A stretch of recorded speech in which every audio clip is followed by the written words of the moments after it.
इस वक्त की ब्रेकिंग न्यूज ये है, हिजबुल्लाह के ड्रोन ने इसराइल में तहलका मचा दिया है। इसराइल ने कहा है कि लेबनान की तरफ से किए गए ड्रोन हमलों में प्रधानमंत्री बेंजामिन नेतन्याहू की निजी आवास को निशाना बनाया गया है। इजरायली सरकार के एक प्रवक्ता ने कहा है, इस हमले के दौरान प्रधानमंत्री नेतन्याहू और उनकी पत्नी दोनों ही घर पर मौजूद नहीं थे। साथ ही इसमें कोई भी हताहत नहीं हुआ है। इजरायली प्रधानमंत्री नेतन्याहू का घर सीजरिया इलाके में इससे पहले इजरायली सेना ने कहा था, शनिवार की सुबह इजराइल की तरफ 3 ड्रोन हमले हुए थे। इनमें से एक ड्रोन एक इमारत को निशाना बनाया था, वहीं बाकी 2 ड्रोन इजराइल ने रोक दिया था। एक सोशल मीडिया पोस्ट के हवाले से ऐसा कहा जा रहा है कि ड्रोन का निशाना बनी इमारत बेंजामिन नेतन्याहू की निजी आवास का हिस्सा था। इससे पहले इजरायली रक्षा बल IDF ने जानकारी दी थी। शुक्रवार देर रात लेबनान से करीब 20 मिसाइल इजराइल में घुसी थी। IDF का कहना है कि इनमें से कुछ मिसाइलों को रोक दिया गया है, वही कुछ मिसाइलें खुले इलाकों में गिरी थी। वही एक टेलीग्राम पोस्ट हिजबुल्लाह ने दावा किया था कि उसने शुक्रवार की रात सफेद मलकिया और अवीविम सहित इजराइल के उत्तरी इलाके में कई सारे रॉकेट दागे थे।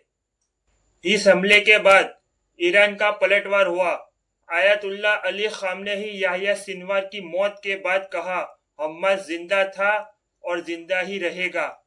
ईरान के सर्वोच्च नेता आयतुल्ला अली खामनेई ने याह्या सिनवार की मौत के बाद पहली बार अपनी प्रतिक्रिया की है। उन्होंने social media platform x account कई सारे पोस्ट किए हैं। खामनेई एक्स अकाउंट पर लिखा, हमास जिंदा था और जिंदा ही रहेगा। कमांडर याह्या सिनवार अपने शहीद साथियों के साथ शामिल हो गए थे। याह्या सिनवार जैसे व्यक्ति के लिए जिसने अपनी पूरी जिंदगी और कुर्सेतों के खिलाफ लड़ाई की, उसके लिए शहादत से कम कुछ भी स्वीकार नहीं हो सकता था। याह्या सिनवार हमास के नेता थे। हालिया इजराइल हमले में उनकी मौत हुई थी। ईरान के सर्वोच्च नेता कहा, हमेशा की तरह हम फिलिस्तीन की मुजाहिदीनों और योद्धाओं के साथ खड़े हैं।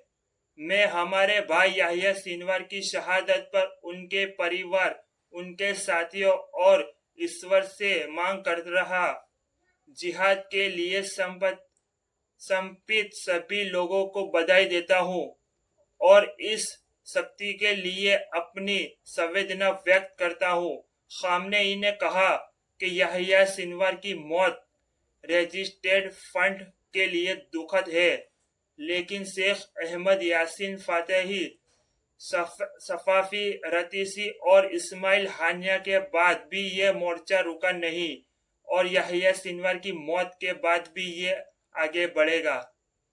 फिर से इजराइल ने पलटवार करते हुए कहा, इजराइल के प्रधानमंत्री बेंजामिन नेतन्याहू ने कहा कि कुछ भी उन्हें रोक नहीं सकता और इजराइल को जब तक जीत नहीं मिल जाती तब तक वो हमास के खिलाफ अपनी जंग जारी रखेगा। सोशल मीडिया पर डाले एक गए वीडियो में नेतन्याहू कहा कि हमने हमास के नेता याह्या सिनवार को मार दिया। नेतन्याहू कहते हैं, मैंने कहा कि हम फिर खड़े होने के लिए युद्ध लड़ रहे हैं और हम अंत तक आगे बढ़ रहे हैं। इस बीच इजराइल की सेना आगे की अभियानों को देखते हुए दक्षिणी लेबनान के कुछ हिस्सों में लोगों को घरों की खाली कराने की धमकी दी गई है।